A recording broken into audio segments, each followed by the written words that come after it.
when you entered the transfer portal, it seemed like things moved really, really quickly. I guess what about Florida State and this opportunity that was presented to you made you move so fast on that chance? Being a Seminole has been just in my family, in my bloodline. We always been Seminole fans. Just since day one, since I was a baby, I always wanted to play for Florida State. So when Coach Norvell gave me the offer, I just wanted to come here and play. Next will be Ira Schofel from Warchant. So was it did you do much research on your own into like what the depth chart looked like or what the opportunities would be, or were you getting most of your information from Coach Norvell and the coaches?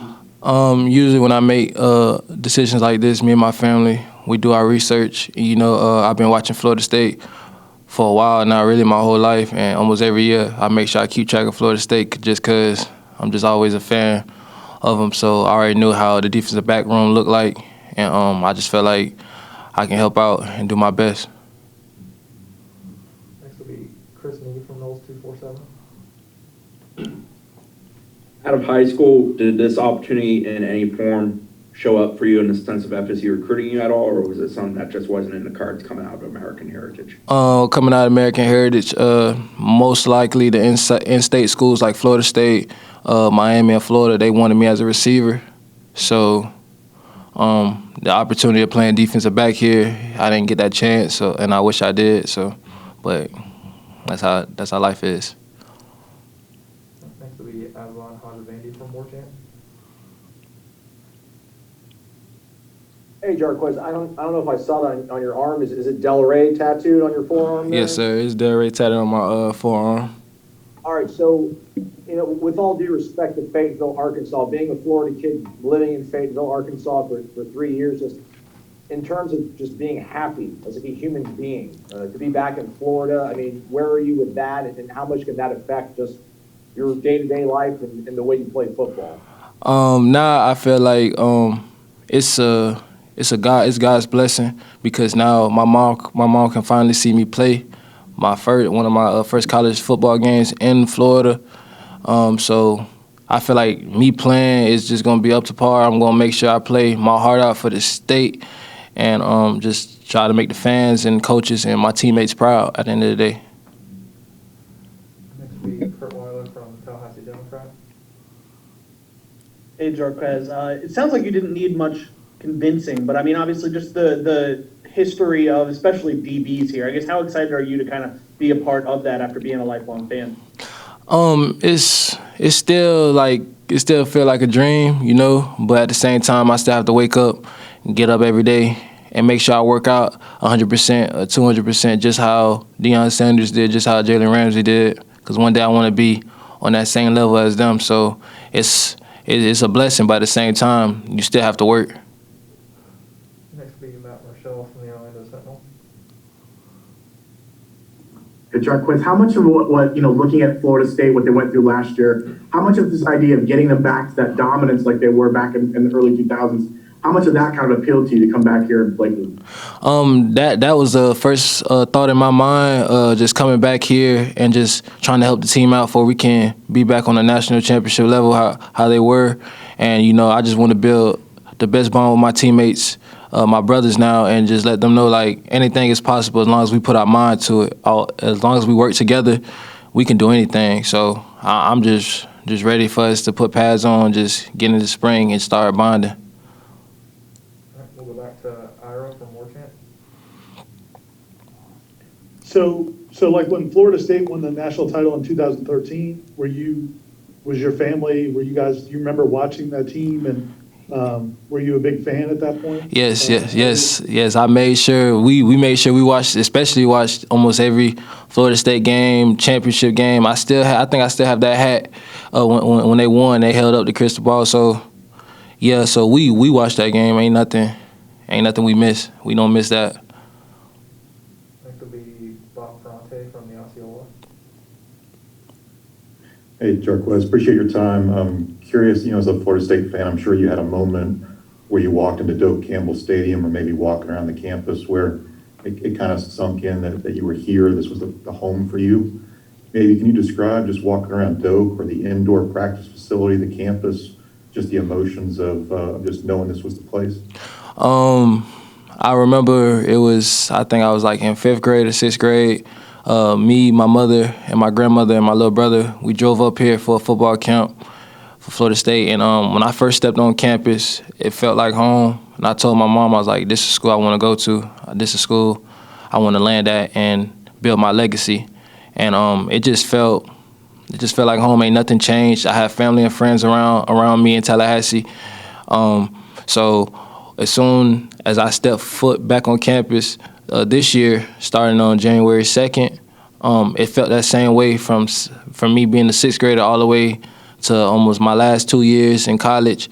And it just felt like a blessing. I'm just happy.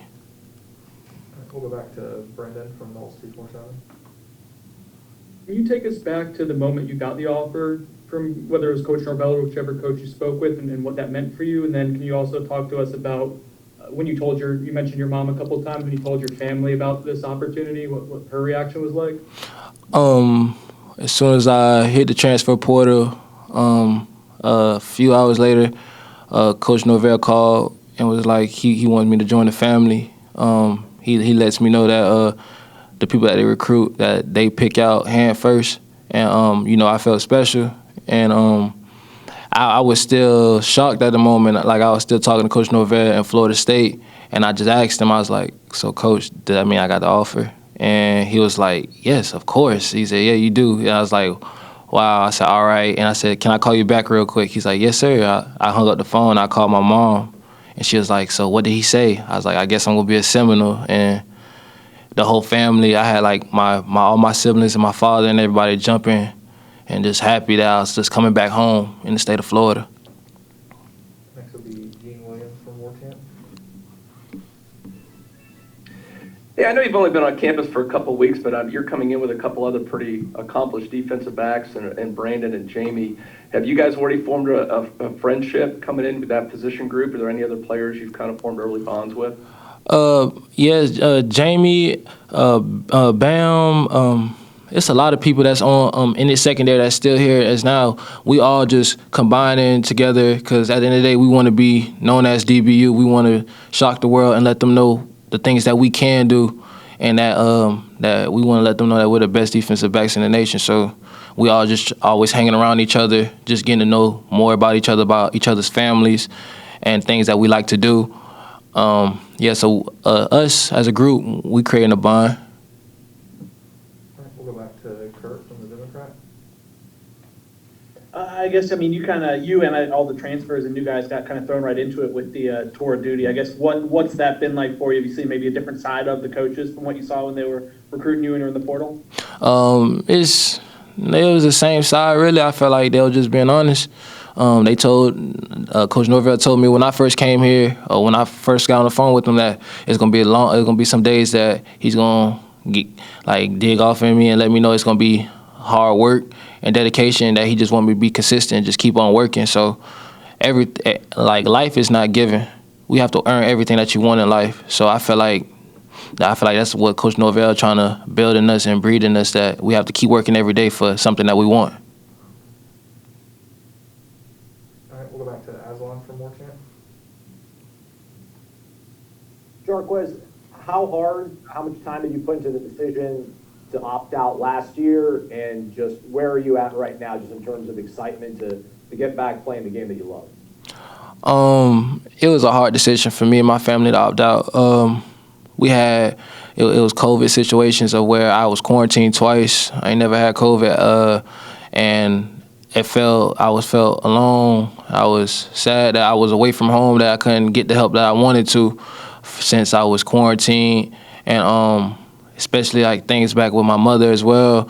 And we just made a family decision. It just felt like it'll be better if I come closer to home, for family could come either stay up here or visit me at least, instead of just being 24 hours away. So that right there was the biggest hit.